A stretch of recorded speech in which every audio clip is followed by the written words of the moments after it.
Hello guys, আজকে আমি বানাতে চলেছি মাছের ডিমের বড়া। তার জন্য আমি এখানে মাছের ডিম নিয়ে এসেছি।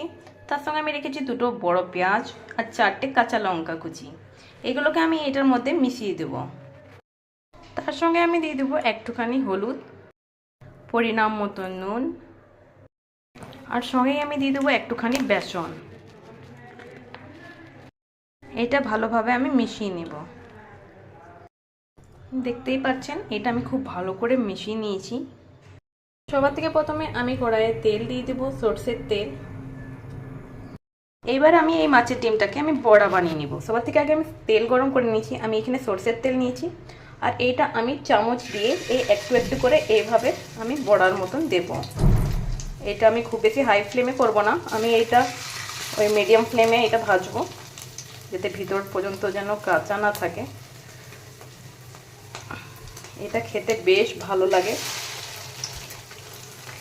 এইভাবে আমি বেশি করে ভাজবো না, আমি 3-4টা করে একবারে দেব। বড়াগুলোকে দিয়ে মিডিয়াম ফ্লেমে রেখে দিয়েছি, একটুখানি হোক, তারপরে আমি পাল্টাবো।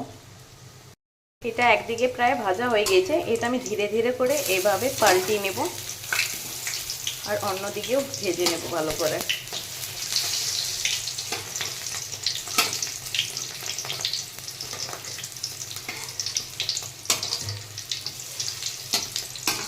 এটাও আমি 1 থেকে 2 মিনিট হতে রাখবো। মাছের বড়াগুলো ভাজানো হয়ে গিয়েছে, এবার আমি এগুলোকে একটা একটা করে তুলে নেব। ফাইনালি গাইস, আমাদের ডিমের বড়া ভাজানো ফিনিশ। আপনারাও করে জানান কেমন হয়েছে। Thanks for watching.